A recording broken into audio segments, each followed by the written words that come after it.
Oke, jangan lupa klik tombol like-nya dan subscribe-nya dan nyalakan loncengnya sehingga kalian mendapat notifikasi setiap saya mengupload video. Selamat menonton, guys. Sejak beberapa saat yang lalu. Pertama-tama memang kita sangat berprihatin, rasa duka yang mendalam dan rasa bela sungkawa atas bertambahnya korban, baik dari masyarakat maupun dari para tenaga medis yang menjadi ujung tombak di dalam kaitan dengan perawatan saudara-saudara kita yang menderita COVID-19 ini. Kami atas nama pemerintah berduka atas meninggalnya mereka. Di antara mereka ini ada guru-guru kita, ada senior-senior kita yang tanpa lelah menurunkan ilmu mereka kepada kita sekalian. Dan mereka meninggal dalam keadaan melaksanakan tugas. Oleh karena itu, ini sebuah keprihatinan yang mendalam untuk kita. Dan sekaligus mestinya menjadi dorongan yang kuat bagi kita sekalian untuk bertekad memutuskan rantai penyebaran penyakit ini, sehingga kita bisa dengan waktu yang tidak terlalu lama menghentikan permasalahan penyebaran ini. Oleh karena itu, kuncinya adalah pada bagaimana kita menyikapi, bagaimana kita berperilaku agar bisa berkontribusi nyata di dalam memutuskan rantai penularannya. Tentunya akan diawali dari masing-masing individu, jaga stamina, patuhi arahan-arahan yang telah diberikan oleh pemerintah, dan ikuti perkembangan penyakit ini melalui berita-berita yang benar. Yang kedua, beberapa hal akan kami laporkan terkait dengan partisipasi masyarakat di dalam kaitan dengan pelaksanaan tugas penanggulangan ini. Yang pertama, bahwa jajaran Kementerian Kesehatan melalui laboratorium yang telah ditunjuk telah melaksanakan pemeriksaan lebih dari 7.400 orang yang tentunya ini dikerjakan bersama-sama dengan ribuan tenaga kesehatan, baik yang berada di pusat maupun yang berada di daerah. Salah satu kunci di dalam pemutusan rantai ini adalah menemukan kasus-kasus baru, menemukan kasus positif yang masih berada di tengah-tengah masyarakat, sehingga kita berharap bisa kemudian memutuskan ini dan bisa melakukan pencegahan dengan cara yang maksimal. Oleh karena itu, maka kita akan memperbanyak lagi fasilitas penguji untuk pemeriksaan COVID-19 ini. Seperti kita pahami, sekarang sudah ada 48 laboratorium yang beroperasi, tentunya dengan kapasitas masing-masing.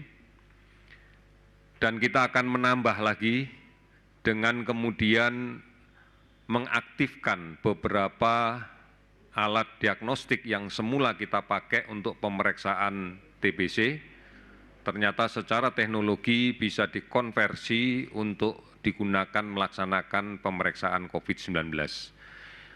Ini cukup banyak jumlahnya dan tersebar di seluruh wilayah tanah air.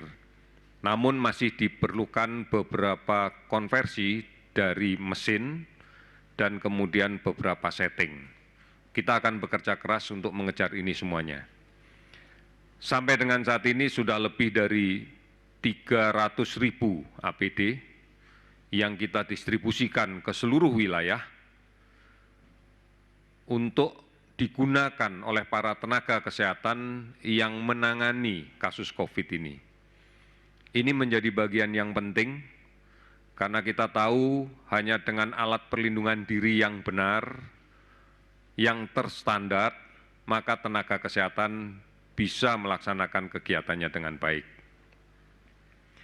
Beberapa yang sudah kita distribusikan diantaranya adalah bahwa di Provinsi DKI untuk seluruh jajaran rumah sakit yang memberikan layanan di Provinsi DKI telah kita kirimkan dan telah diterima tambahan lagi sebanyak 85.000 unit APD.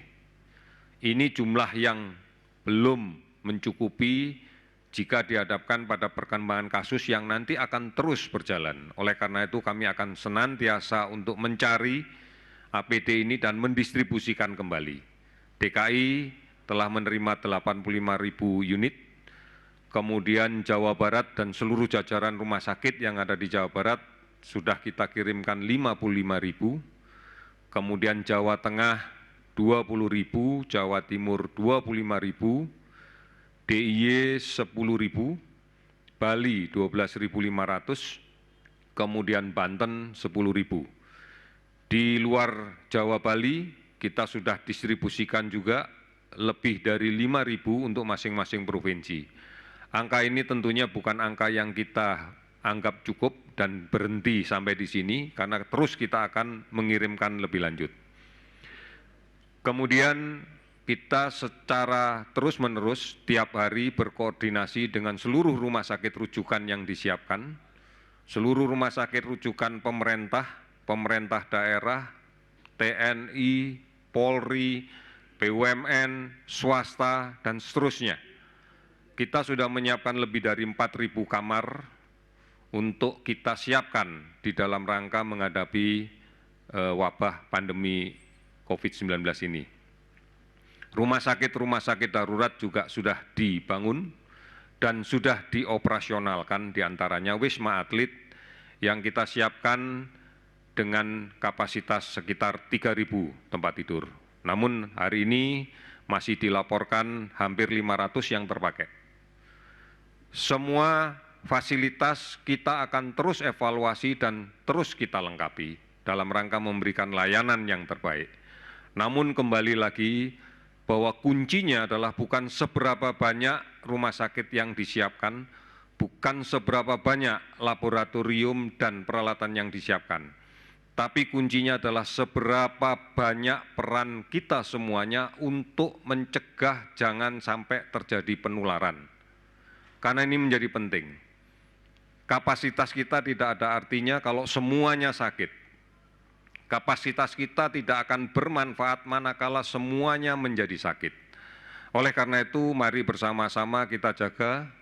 Yang pertama, putuskan rantai kontak langsung dengan penderita positif. Jaga jarak di dalam berkomunikasi sosial dengan siapapun. Upayakan pada jarak lebih dari 1,5 meter, 2 meter. Hindari kontak langsung dengan orang lain. Hindari tempat-tempat yang kemudian kita yakini penuh sesak. Hindari tempat-tempat untuk berkumpul. Ini menjadi kunci. Kita tidak pernah tahu siapa yang ada di sekitar kita yang sakit. Kemudian yang kedua, cuci tangan. Karena transmisi penyakit ini lebih banyak diwarnai oleh cemaran droplet akibat batuk, akibat bersin yang mengenai benda-benda lain dan kemudian tidak sadar kita pegang, dan kemudian dengan tangan yang tercemar ini kita menyentuh mulut, hidung, mata. Ini menjadi penting. Oleh karena itu cuci tangan dengan sabun dan air yang mengalir. 20 detik sudah cukup untuk melakukan itu. Kemudian produktif di rumah, artinya lebih baik di rumah. Kita jangan mempertaruhkan apapun untuk mencoba-coba keluar rumah tanpa ada kepentingan yang mendesak. Lindungi keluarga kita bersama, ini menjadi lebih penting. Kita tahu banyak yang bisa kita lakukan di rumah bersama keluarga. Oleh karena itu, kesempatan ini perlu saya ingatkan. Pada musim pancaroba di bulan-bulan April, Mei, secara statistik data kita masih sering menunjukkan peningkatan kasus demam berdarah. Oleh karena itu, jangan sampai ini memperburuk kondisi pandemi COVID. Lakukan pembersihan sarang nyamuk di rumah. Waktu kita cukup banyak berada di rumah. Oleh karena itu, saudara-saudara sekalian, ikuti terus perkembangan penyakit ini. Silahkan melihat di covid19.go.id, call center 119 117, atau hubungi Halo Kemkes di 1500567, dan juga di banyak sekali aplikasi online yang bisa kita baca bersama. Sekali lagi, ini cara yang terbaik kalau kita akan memutuskan rantai penularan. Berikutnya akan saya sampaikan update data dari layanan rawatan rumah sakit untuk penderita COVID-19 yang sudah terkonfirmasi positif melalui pemeriksaan laboratorium. Pada hari ini bertambah 196 orang, sehingga jumlah positif menjadi 1.986. Jumlah kasus yang sembuh meningkat 22 orang, sehingga total menjadi 134 orang. Kemudian yang meninggal bertambah 11 orang menjadi 181 orang. Saudara-saudara sekalian, sekali lagi gambaran-gambaran ini menunjukkan bahwa proses penularan masih berlangsung di luar. Oleh karena itu, pertimbangkan kembali kalau akan bepergian kemanapun. Tempat yang paling aman saat ini adalah berada di rumah bersama keluarga. Ini menjadi penting. Oleh karena itu, pertimbangkan baik-baik. Saya menyarankan tidak usah bepergian. Apalagi dalam situasi yang kita lihat secara data dari hari ke hari, kasus ini semakin bertambah panjang. Mari kita lindungi orang tua, kita lindungi orang dengan penyakit kronis, karena merekalah yang paling rentan manakala terinfeksi COVID-19 ini. Oleh karena itu, kita jaga mereka, kita jaga anak-anak kita awasi agar tidak tertular penyakit ini. Kemudian saudara-saudara kita yang terpaksa harus sakit, mari kita jaga agar bisa melaksanakan perawatan sakitnya dengan maksimal, bisa melaksanakan isolasi diri dengan baik, agar tidak menular ke orang yang lain. Sekali lagi, jaga jarak dalam berinteraksi secara sosial. Cuci tangan, pakai sabun dan air yang mengalir. Yakinlah lebih aman berada di rumah. Sebaiknya tidak bepergian, karena ini akan menyebarkan atau kemungkinan terpapar oleh penyakit menjadi lebih besar. Saya yakin bahwa kita semua mampu untuk menjadi pahlawan di dalam kaitan dengan pengendalian penyakit ini. Kita jadi pahlawan yang bisa melindungi orang lain, bisa melindungi keluarga kita, bisa melindungi anak-anak kita, bisa melindungi semua masyarakat yang ada di sekitar kita. Dan kita yakin kita bisa melindungi bangsa ini. Semua berawal dari kita. Indonesia pasti bisa. Terima kasih.